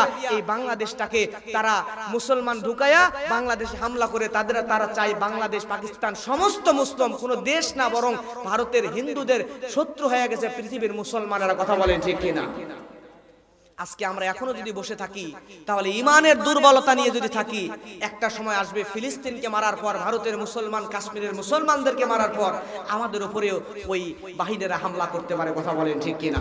এজন্য আল্লাহর কাছে সহযোগিতা চাইতে হবে এবং জিহাদের তামান্না নিয়ে আমাদেরকে ঐক্যমতে গড়ে উঠতে হবে। এমন ভাবে আমার বাংলাদেশের সরকার, বাংলাদেশের দায়িত্বশীল যারা, তারা যদি ডাক দেয় আমাদেরকে রাষ্ট্রের সার্বভৌমত্ব রক্ষা করার জন্য আমাদের প্রত্যেককে এক একজন সেনাবাহিনীর ভূমিকা পালন করতে হবে, জিহাদের সৈনিকের ভূমিকা পালন করতে হবে। এভাবে আমাদেরকে তৈরি হতে হবে। কথা বলেন ঠিক কিনা? আল্লাহ আমাদেরকে কবুল করুন, জোরে বলেন আমিন। রব্বানা যালামনা আনফুসানা ওয়া ইল্লাম তাগফির লানা ওয়া তারহামনা লানাকুনান্না মিনাল খাসিরিন। ভাইরা সবাই আমার সাথে বলেন, রব্বানা যালামনা আনফুসানা ওয়া ইল্লাম তাগফির লানা ওয়া তারহামনা লানাকুনান্না মিনাল খাসিরিন। ওগো রব্বুল আলামিন, আল্লাহ চেয়ে দেখো আমরা গুনাহগার বান্দা গভীর রাত্রে তোমার দরবারে ফকিরের মতো করে দুইখানা হাত তুলেছি। আল্লাহ, আল্লাহ তুমি আমাদের সকলের জিন্দেগির তামাম গুনাহগুলোকে মাফ করে দাও। আল্লাহ, এই মুহূর্তে মনে পড়ে গেল দরদের আব্বাজানের কথা। 10টা বছর আগে অন্ধকার কবরের মধ্যে চলে গেছে। আল্লাহ, ওই আব্বুর মতো মায়ের মানুষ আর দুনিয়াতে পাই নাই রে আল্লাহ। দুনিয়ার কত মোবাইল নাম্বার থেকে কল আসে, ওই দরদের আব্বাজানের নাম্বার থেকে আর কল আসে না। ওগো রব্বুল আলামিন, কত জায়গায় যাই, কেউ নাম ধরে আমাদেরকে ডাকার সাহস পাই না, কিন্তু ওই দরদের আব্বা, ওই মায়ের বাবা কত মায়া করে আমাদেরকে নাম ধরে ডাকতো রে আল্লাহ। ওই বাবার মতো আপন দুনিয়াতে আর কাউরে পেলাম না। আল্লাহ, আমার মতো যারা এতিম আমিন আমিন করতেছে রে মাওলা, আল্লাহ প্রত্যেকের বাবার কবরকে জান্নাতের টুকরা বানায়া দাও। ওগো রব্বুল আলামিন, আমাদের মধ্যে অনেকের জনম দুঃখিনী মা দুনিয়াতে বেঁচে নাই। আল্লাহ, মায়ের কবরকে জান্নাতের টুকরা বানাও।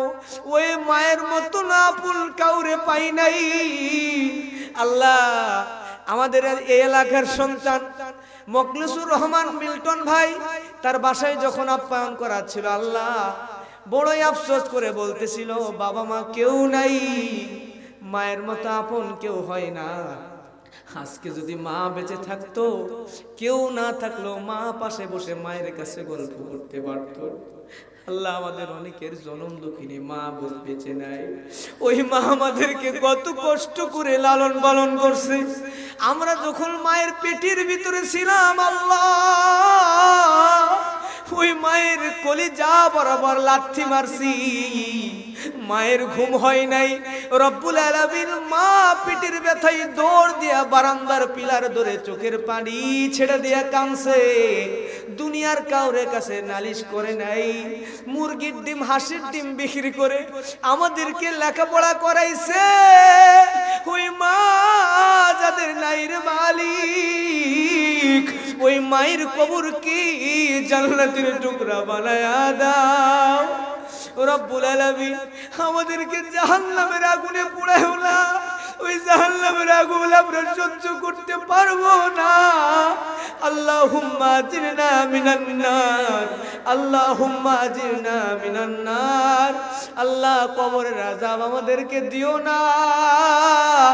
কবরের মধ্যে আযাব বলে সহ্য করার মতো ক্ষমতা আমাদের নাই। ও আল্লাহ, কবরের আযাব আমাদের মাফ করে দাও। রব্বুল আলামিন, तमाम পৃথিবীর মুসলমানদেরকে হেফাজত করো। ফিলিস্তিনের মুসলমানকে হেফাজত করো, কাশ্মীরের মুসলমানদের হেফাজত করো। বাংলাদেশটাকে ইসলামিক মডেল একটা রাষ্ট্র হিসেবে কবুল করে নাও। তাম পৃথিবীর মুসলমানদের উপর তুমি রহমত বর্ষণ করো আল্লাহ। এত রাত পর্যন্ত দুনিয়াবি স্বার্থ ছাড়া এই সোনার টুকরা মানুষরা কোরআনের মহব্বতে বসে আছে, জানি না কার মনের মধ্যে কি আশা কি চাওয়া পাওয়া।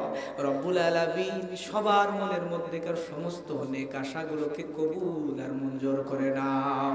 আজকের মাহফিলে যে যা দান করলো আল্লাহ, অনেক দূর থেকে সেই নওগাঁ থেকে আল্লাহ তোমার কতগুলো বান্দা আসছে। মাহফিলের প্রধান অতিথি ইমামুল হক আল্লাহ, তিনি মাহফিলে এসে মোটা অঙ্কের দান করে গেল আল্লাহ। দুনিয়াবি স্বার্থে আসে নাই আল্লাহ, তোমার খাস বান্দা হিসেবে কবুল করে নাও আল্লাহ। মিল্টন ভাইয়ের পরিবারকে কবুল করে নাও। আমার ডানে বামে সামনে পিছনের নাম না জানা যারা আছে আল্লাহ, আল্লাহ নাম তো জানি না, রব্বুল আলামিন প্রত্যেককে তুমি জান্নাতি মানুষ হিসেবে কবুল করে নাও। আমরা তো মানুষ, আমাদের ভুল হবে আল্লাহ, আমাদের ভুলগুলোকে ভুল করে দেখো না, ভুলগুলোকে মাফ করে আমাদেরকে জান্নাতি বান্দা হিসেবে কবুল আর মঞ্জুর করে নাও। আমাদের এই সমাজের মধ্যে অহংকার, হিংসা, বিদ্বেষ, দোষাদোষী রেষারেষি দূর করে দাও আল্লাহ। খারাপ রাজনীতি সমাজ থেকে দূর করে দাও। সমাজের সব মানুষগুলোকে মুসলমান হিসাবে একে অপরের সঙ্গে মিলেমিশে সমাজে একসাথে মহব্বত আর ভ্রাতৃত্বের সঙ্গে বসবাস করার তৌফিক তুমি দান করে দাও। রব্বানা আতিনা ফিদ দুনিয়া হাসানাতুম ওয়া ফিল আখিরাতি হাসানাতুম ওয়া কিনা আযাবান নার। রব্বানা তাকাব্বাল মিন্না ইন্নাকা আনতাস সামিউল আলিম ওয়া তুব আলাইনা ইন্নাকা আনতাত তাওয়াবুর রহিম বিরহমাতিকা ইয়া আরহামার রাহিম।